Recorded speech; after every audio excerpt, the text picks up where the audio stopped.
ډیرو محترم مسلمانانو داسې وظیفه در در کوم چې 100% به د زندگی الله تعالی بدلی په ګارانټۍ سره به د انشاءالله زندگی الله تعالی بدلی ځکه ګوره د هر څیز څوک ګارانټي نه اخلي ها څوک د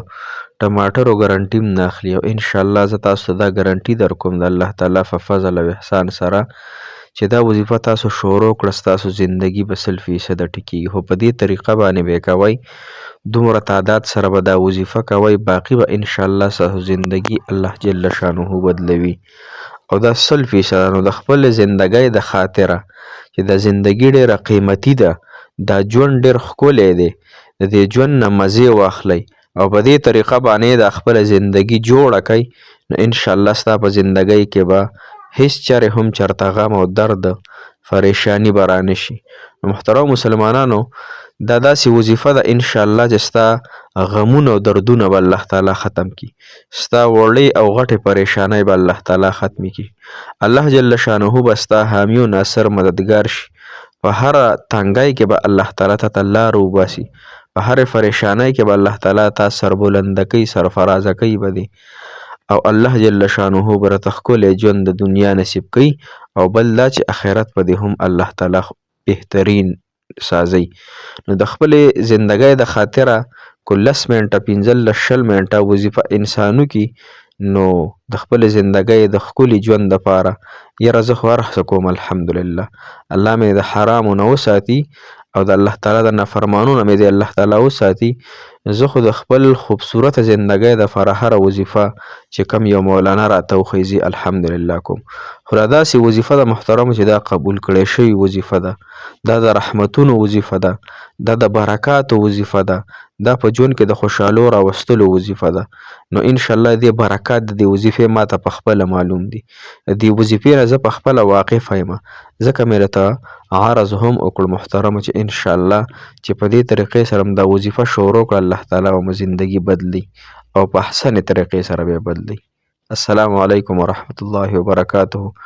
ډیر معزز او محترم او قابل قدر مسلمانان درنو خویندو هغه مسافر کم چې بهر وطنونو کې دي الله تعالی د ټولو مسافرو حامی او ناصر مددګار شي محترمو نن چې زمون کومه وظیفه ده نو د خپل زندګۍ د خوبصورت تیرېدو دپاره د خپل زندګۍ کې چې د څومره پریشانۍ د هغې د ختمېدو دپاره خپل زندګۍ کې چې څونه نازونه دي د هغې د حاصلېدو دپاره دا وظیفه انشاءالله نن شروع کړه او دا وظیفه کوه دا داسې وظیفه د محترم مسلمانانو چې ستاسو زندگی به ورسره الله تعالی بدلی زندګۍ کې به دې خوشحالۍ الله تعالی راولي ګوره څوک چې دا وظیفه کوي که نه په هغه خو لومبی الله تعالی یو پیر چې څوک دا وظیفه وکړي که نه یو پیره نو الله تعالی پې 10 رحمتونه نازلوي دا وظیفه چې یو پیره څوک وکړي الله تعالی پې 10 نیکۍ ولا عمل نامه کې لیکي دا وظیفه چې څوک کوي الله تعالی د انسان 10 ګناهونه معاف کوي دا وظیفه چې څوک کوي محترم مسلمانانو د درجه الله تعالی بلندي دا وظیفه چې څوک کوي محترم مسلمانانو ګوره هر دعا چې انسان وکړي هغه اسمانونو کې ګرځي خو چې کله دا وظیفه د دعا سره وکړی شي دا دعا الله تعالی قبولیت درجې ته رسي دا وظیفه چې څوک کوي محترم مسلمانانو هغه به د رسول الله مبارک سره په هغې سخته ورځ باندې یعنی د محشر په ورځ باندې په خوا کې ولاړي دا وظیفه چې څوک کوي محترم مسلمانانو هغه د فاره فرشتې د مغفرت دعاګانې کوي په هغه باندې برکات نازلیږي دا وظیفه چې په کم مجلس کې وشي محترم مسلمانانو هغه مجلس د برکاتو والا ګرځي او دا وظیفه چې څوک نه کوي د هغه نه بل بخیل نشته بخیل شومپړق د هغه نه بل نشته او دا وظیفه چې څوک په خصوصي تاکید سره د جمعې په ورځ کوي نو ډیر زیات برکات دي دا وظیفه چې څوک کوي رسول الله مبارک فرمایي چې د هغه شفارس د هغه په ما باندې واجب دی څوک چې دا وظیفه کوي د هغه دردونه د هغه فکرونه د هغه غمونه د هغه د ګناهونو ذریعہ مغفرت په ان شاء الله الله تعالی وګرځي ها دا وظیفه چې څوک کوي محترم مسلمانان رسول الله مبارک فرمایي هغه ماته ټول نه زیات نږدې وي دا وظیفه چې څوک کوي محترم مسلمانانو نو فرشتې به د ده لپاره مددګارې شي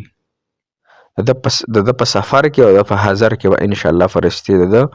هغه دغه شي دا وظیفه چې په یو مجلس کې ونه کړی شي نو هغه مجلس به د سبب او د نقصان او د حسرت سبب ګرځي. دا وظیفه چې محترم مسلمانانو څونه زیاته یو انسان کوي نو هغه به زیات هغه د الله جل شانه رسول سره نږدې وي. محترم مسلمانانو څوک چې دا وظیفه کوي نو فرشتې به د لپاره د رحمت او د مغفرت دعاګانې کوي. ګوره فرشتې ستا دپاره ته دومره انسان شو د دې وظیفې د برکته دومره اعلی درجو ته ورسېدې چې فرشتې ستا دپاره د مغفرت او د رحمت دعاګانې کوي. نور د الله نه څه غواړئ؟ صحیح شوه که نه؟ ګوره دا وظیفه داسې وظیفه ده چې دا الله تعالی قبوله کړې. الله تعالی په قرآن کې هم ذکر کړی، په حدیثو مبارکو کې په 19 حدیثو. دا تاسو چې ما اوس کوم حدیث مبارکه وي دا کم فضایل مې درته بیان کړه، دا 19 حدیثونه دي. 19 حدیثونو کې دا وظیفه راغلې. او غونډ هغه حدیثونه چې داود شریف کې دي، نسائی شریف کې دي، مسند احمد کې دي، نسائی کې دي، دغه رنګې ترمذي صحیح مسلم کې دي، صحیح بخاري کې دي، ابو داود شریف کې. او غونډ هغه حدیثونه مې درته بیان کړه چې کوم صحیح حدیث مبارکونه دا وظیفه ثابت ده. او بل زمونږ دپاره دا دلیل کافي دی کنه چې الله تعالی قرآن کې فرمایي یا ان الله وملائکته یصلون علی النبی یا ایها الذین آمنوا صلوا علیه وسلموا تسلیما. الله تعالی په خپل قرآن کې فرمایي چې زه او زما فرشتې په رسول الله مبارک باندې موږ درود لیږو. او مؤمنانو تاسو هم درود لیږئ. تاسو 1000 پیرې ورځ کې درود شریف وایئ، نوره یوه وظیفه مه کوئ. ان شاء الله 1000 پیرې درود شریف شروع کړئ په ورځ کې. صحیح ده چې هر ټیم یې وایي، هر ساعت کې خو 1000 پیرې تعداد پوره کې. 1000 پیرې چې تا پوره کو ان شاء الله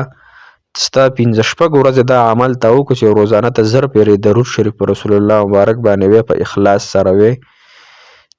ان شاء الله 10 ورځې پس ستا زندگی بدله نه شوه، ستا ته چین سکون راحت میلاو نه شو، ستا هره مسله الله تعالی ختمه نه کړه، نو ان شاء الله زه ستا ذمه وار یم. هو په شرط د دې چې اخلاص یې پکې او په رسول الله مبارک باندې ان شاء الله الله جل شانه په لوی فضل او احسان سره په لوی توفیق سره الله تعالی ستا تمام مشکلات، تمام پریشانی، تمام حاجتونه پوره کړي. آسان درود شریف وصلی الله علی النبی الامی، وصلی الله علی النبی الامی، دا آسان درود شریف. بل آسان صلی الله علیه وسلم، صلی الله علیه وسلم، دا آسان دی. دا څوک نوی درود ابراهیمی هر چاله ورځي مونځ والا درود شریف اللهم صل علی محمد وعلی آل محمد کما صلیت علی ابراهیم وعلی آل ابراهیم انک حمید مجید، دا درود شریف وای. نور چاله کم درود شریف ورځي آسان هغه وای ان شاء الله زه په خپل کوم. الحمدلله زما په زندګۍ کې چې کم برکات دي غونډه درود شریف دي، ما ته هیڅ تکلیف نشته، هیڅ مسئله راته الحمدلله نشته. الله تعالی دې تاسو هم دې سره مسئلې ختمې کړي. الله تعالی تاسو له عمل درکړي چې دا شروع کړئ، او چا چې شروع کړي دي اوسه پورې ما په دې